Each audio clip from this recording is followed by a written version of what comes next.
Greetings, mortals, and welcome back to another video. Since my last two videos have seen a lot of success, I'll continue the trend of listing things about Overwatch by covering my personal bottom 5 maps in Overwatch 2. The maps on this list are, in my opinion, the most oppressive and boring maps in the game. For each map, I will go through each part of the map and explain why it's bad map design.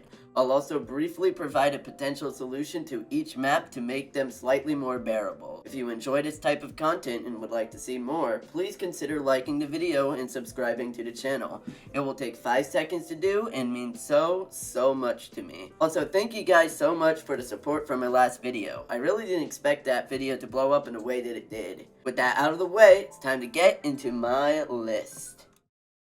New Queen Street is the first and only push map on this list. This map possesses many long sightlines and oppressive high grounds at pretty much every point. There is, additionally, very little reliable cover to which the team can use to avoid harsh angles. Though there are many available flank routes around this map, they are often incredibly long and lack proper cover. There's also a fairly stupid glitch where you can stall the bot from these windows, pretty much indefinitely.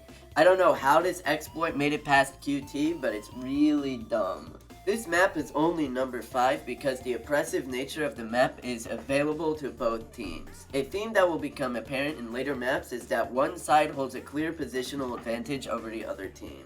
That conundrum doesn't exist in the push game mode since the status of attacking versus defending switches often. While the flank routes aren't generally optimal, they still exist. Thus, creative DPS players can still use these flanks to create opportunities for themselves and for their teammates. The only change that I would make to this map is to make the high ground positions more takeable. Give a flank route or two which can threaten each high ground position, especially the high grounds right before the end of the map. And also, please remove the stupid window exploit. It's an affront to the Overwatch god. Our number 4 map is... I have a feeling that most people are going to disagree with me on this take. Not many people have a hate boner for this map. I, on the other hand, vehemently disagree. This map has some of the most genuinely awful map design decisions. What are the decisions, you may be asking? Well, let's take a look. On the first point, the second you walk out of spawn, you're met with an oppressive high ground. After you take that high ground, you have another oppressive high ground with only 3 available routes of attack, all of which are essentially in open space. After that, you have to cap the point while being completely surrounded by oppressive high grounds.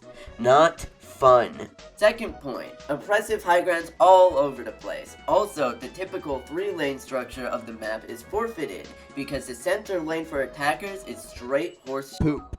There are very few reliable flank routes which DPS players can utilize. Attacking this point is basically just throwing yourself at the enemy until they give up. Really not fun. Third point, guess what folks, we've got more oppressive high grounds. Overall, this part of the map is slightly more bearable since the high ground is still generally easier to take. The ending of the third point is still difficult to hold as an attacker. Lukewarm fun. To summarize, this map does not provide the attackers with many options to attack any of the 3 points. Also, Blizzard decided to completely ignore their 3-lane map design philosophy in favor of this janky 2.5-ish lane design. To fix this map, I would do 3 things. 1. Mute the damn cart, it's annoying. 2. Add more flank routes, especially to these parts of the map where a flank route is kind of necessary. And 3. Remove the catwalk at the beginning of the map. Attackers really don't need to be introduced to this map by staring at an oppressive high ground. Our number 3 map is...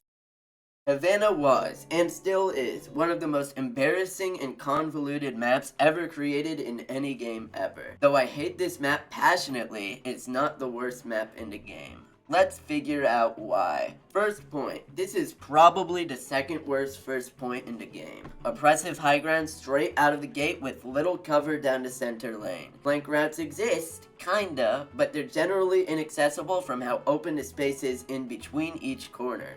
This is also probably the easiest point to spawn hold. Second point, this is the least offensive part of the map. Still awful, mind you, but far from being mentally taxing. Basically, this has the same problems as the first point, just slightly less. Overall, it's mid. Third point. Third Flipping. point. In the spirit of keeping this video short, all I'll say about the third point is this. What the Heck. were the devs smoking when they created this point? Anyone who's been playing this point recognizes why it's bad, so I'll keep it simple. Oppressive high ground. No. Flanks. You've got One option. as an attacker on this point. Run it down mid and pray to God. To fix this map, the third point needs to be completely reworked. For first point, simply add more cover to help attackers do their thing, and the second point can remain mostly unchanged. My second worst map is... Junkertown is my personal least favorite map, and has been for quite some time. If the number one map had never existed, this would have been the worst map. Let's find out why this map is poo-poo caca. First point. Havana had the second worst first point in Overwatch 2. This map, however, takes the cake for the worst forced point in the game. The problem with this point is open space. The entire second half of this point is essentially a giant open wasteland. Flanking is near impossible since you can be spotted so easily. Most of the worst moments of my Overwatch career have happened on this very point. Hence why I call it my personal least favorite. As a final point for the first point, it's just really ugly. Second point. This part of the map isn't particularly annoying in comparison to the rest of the map. A lot of long sight lines and oppressive high grounds. If there's one thing I could say positively about this point, it's that it's the best insomnia cure in the world. Third point. This part of the map is bad. The stupid fidget spinner copy is the centerpiece of this part of the map, and it's really annoying to play around as both a defender or attacker. High grounds are hard to access for any side, partially as a result of the giant's fidget spinner. It's not the worst third point in the game, but it's particularly abhorrent. To fix this map, first point needs way more cover. A high ground extending to this part of the map would help bring more flavor to the first point. Second point simply needs more available flank routes. Nothing special. Third point, however, needs some sort of change on the spinner. Maybe it only spins before the cart reaches the ending area.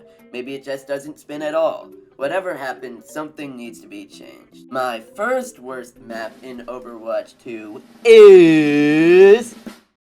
Circuit Royale. Man, ever since the release of this map, it is bad. This map is so bad, in fact, that you can literally only play one comp consistently on it.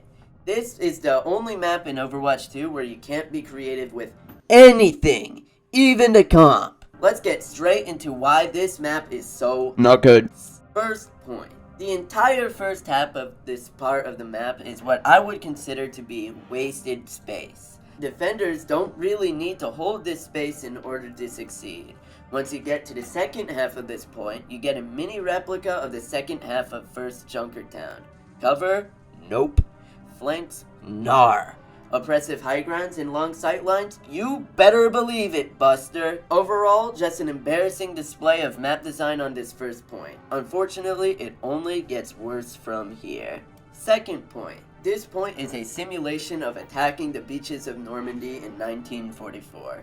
Attackers have to push uphill whilst pushing the cart, all while the defenders can throw everything they've got at you. Since there's basically no cover in the center lane, you have to use the cart as a shield. Unfortunately, they decided to make Circuit's cart one of the shortest carts in the entire game. Guess what, folks? We're not done yet, and it somehow only gets worse. Third point. Whew. I'm going to go ahead and say that this is not only the worst third point in Overwatch 2, but the worst individual point. Period. There is not a single order of words which can describe my unresolving hatred for this point. Every part about this point is bad. The center lane is surrounded entirely by oppressive high grounds. There are only two viable routes that attackers can take to get to high ground, except all high grounds lead to the outside portion, a giant expanse with literally No cover. Even Junkertown first had some cover. Who at Activision Blizzard thought that this was a good idea? Before I ramble on for another 30 minutes about how every element of this map is a bad idea, let's move on. I would love to think that Blizzard can somehow fix this map, but the simple and honest truth is that this map was a complete disaster. This map is the perfect portrayal of the lack of care that Blizzard has given to Overwatch 2. If this map had encountered literally any second checks, it would have likely have been smited. Yet somehow, it has ended up on the live iteration of Overwatch 2. I think the only fix that this map can get is to get the Horizon and Paris treatment. No one likes this map except for the delusional Widow and Sigma players that get to abuse it for personal gain. Circuit Royale is antithetical to the entire mission of Overwatch 2, and thus it doesn't belong in this game. So, that was my list of the bottom 5 maps in Overwatch 2. Do you agree with me? Do you think some other maps deserve bottom 5 instead of these? Whatever opinions you have, feel free to leave your opinions in the comments. I would love to see what you have to say. Just remember though that these are my opinions. Also, a reminder to subscribe to the channel and like this video. With that being said, I hope you guys enjoyed the video. Bye!